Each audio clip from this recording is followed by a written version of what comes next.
And the last thing with regarding to the forfeiture of shares will be forfeiture of shares whenever it has been issued at discount. Here it is actually really something interesting, though in the previous session we saw that an issue of shares at discount is not actually permissible as per norms or as per Companies Act of 2013.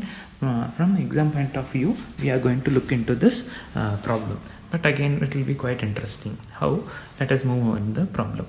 We could see that from the question, Madan Limited had invited applications for 20,000 shares of rupee is 100 each. So per share is 100 rupees and it is discounted at 10%, which means 100 into 10% will work out for 10 rupee, and therefore or 90 rupees is the actual value of the share in the market presently. It is 25 on application, 25 on allotment, 25 on first call, and rupees 15 on second and final call. So from this question we could understand that 25 is for application plus 50 rupees is allotment till allotment stage, plus 25, that is still first call it is 75 rupees plus 15, which makes to 90 rupees till second and final call stage, which means there is no intimation regarding the 10 rupees. As already discussed in the previous session with regarding to the discount issue of shares at discount, always the discount and the premium will be usually associated with the allotment stage only. Therefore, in this particular problem, if the allotment money is given as 25 rupees, it is actually it should be 35 rupees to make it as 100 rupees per share. But that means to make it for the face value of the share, it will be like 35 should be the allotment, but there is a reduction of 10 rupees and only 25 is being collected from the shareholders at the allotment stage. So this point has to be remembered, because when we work out the problem here, it will make some difference. Okay, so 25 is not actually 25, it should be actually 35. That means 35 minus 10. Usually in premium we used to do it like 10 plus 2 or 4 plus 2 or 2 plus 2, whatever it is. That 2 will be the premium part or the additional part. Here it is deduction, that is 35 minus 10 will be considered. So 25 is the allotment money that has been collected, but actually amount should have been collected as 35. Now coming to the problem part. Now we could know that from the question again, an applicant of 1000 shares was being allotted 600 shares.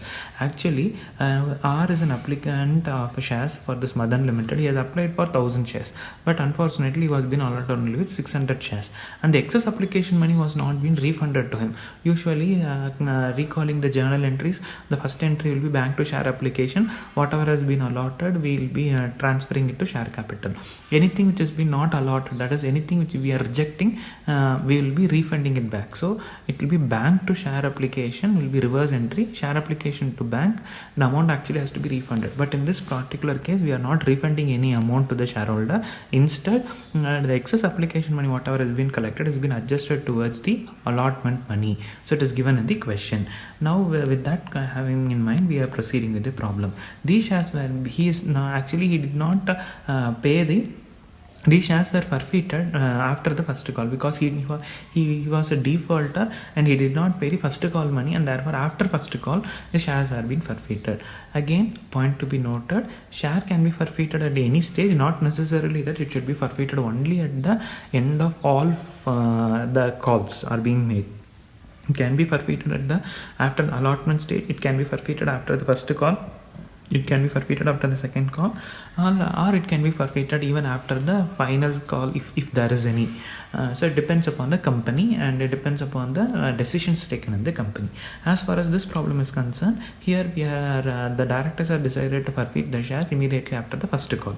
So moving on with the problem, he journalized the transaction if he is actually failing to pay the allotment money on the first call, and the second situation, that is case is given is that if he fails to pay only the first call money, what will be the two different solutions for this.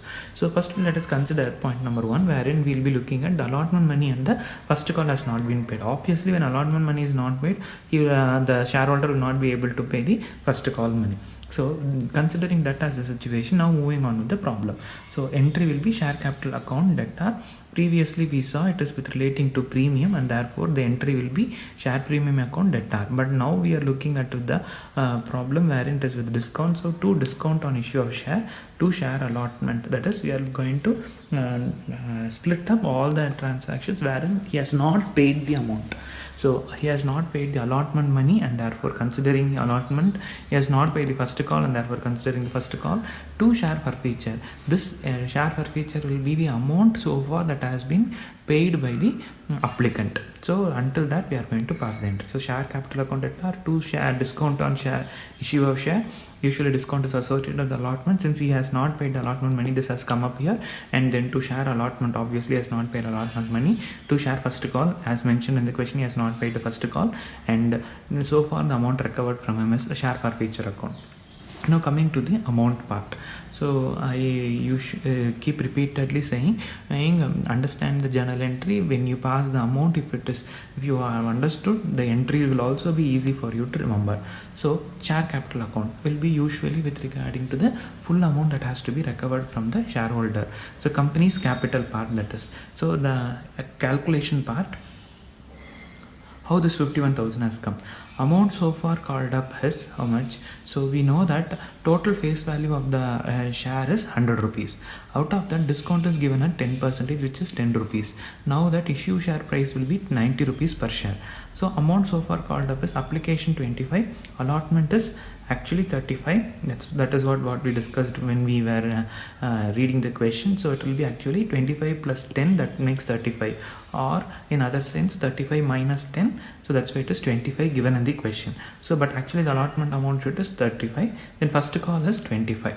So total amount now so far called is 85. Don't go with the question saying that it is 25 is the application money, 25 is the allotment money, and 25 is the first call. So 75 is the amount so far called. If you take this is completely wrong.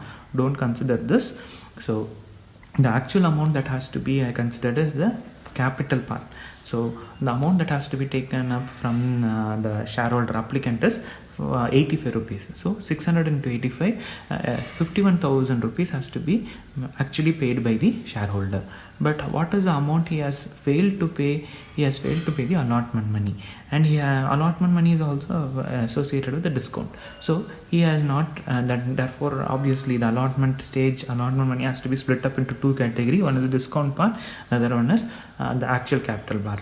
Now looking at that discount part, we know that the total value of discount is 10 rupee per share.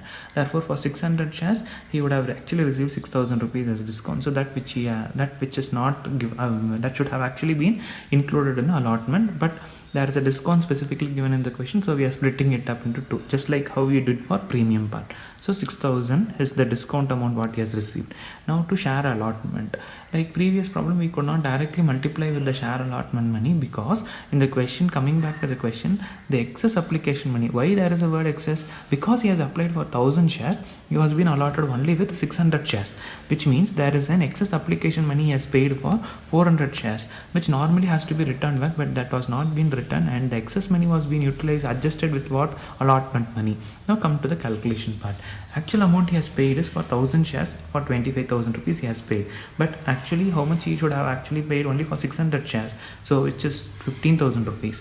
Additional, how much he has paid? 10,000 rupees. This 10,000 has been adjusted with allotment money. Allotment money, how much he should actually pay? He should pay how much? 600 into 25. That is the 25 rupees is the allotment money. But that is 15,000 rupees. But he has already paid 10,000 in extra. So minus 10,000. So the difference amount will be 5,000 alone he has to have paid in the allotment stage. Okay. Then now coming to share first call, which is again 25 rupees per share. So 625, 15,000 rupees. So far what amount he has paid is only the application money he has paid. That too, application money means he has paid application for how many shares? 1000 shares. That is whatever amount has been collected from the shareholder, the entire amount should be considered. So he has paid 25,000, irrespective whether it has been extra money is adjusted with allotment or whatever it is. Total amount that is recovered from that has been paid by the applicant is 25. So 25,000 has been shown here. So 25,000 plus 15,000 plus 5,000 plus 6,000 will make to 51,000. It is not that we are adjusting these amount to arrive at 51,000. These are the purpose of calculating the amount. So the first part is over. Now move on to the second one, wherein the first call money alone is not being paid. So if the first call amount alone is not being paid, what will be the effect? So we coming to the question. So wherein the share capital account again will be 51,000, as we know. The discount again is like 6,000. Then on first call we know it is like actually 15,000, and the share forfeiture account is 30,000 rupees. So this is 30,000 because total value is like now 15,000 is the amount actually he has to pay with regarding to first call, and with regarding to the forfeiture, he has so far paid how much he has paid with regarding to allotment stage 5,000 rupees, and allotment stage he has paid 10,000 rupees. With regarding to the excess money recovered that already he has paid, and with the amount which he has actually paid for the allotment 5,000, and so which makes actually 25 plus 5 30,000 rupees. Therefore it is 30 plus 15 plus 6 51,000. You might have a doubt now, like why we are showing the discount on share here. Because we are dealing only with those transactions which actually has to be related only with the amount not paid by the shareholder. So when he has already paid the allotment money, why should we separately show or separately deal with this discount part? Now you should understand the concept that in case if the shares are being forfeited, so he has actually been given the shares at a discount. That means 51,000 is the full value of the share what we are considering. Remember, the 51,000 is the full share capital. So it is like with regarding to 100 rupees we are talking in the sense of face value of the share, not with the discounted value. But he has received it at discount. That means 6,000 is actually getting reduced whenever the amount is being collected from the shareholders. So the 6,000 is also being always to be considered if the shares are being issued at discount. So with that entry, we come to conclusion of issue of shares at par, forfeiture of shares with regarding to at par, at premium, at discount. Thank you.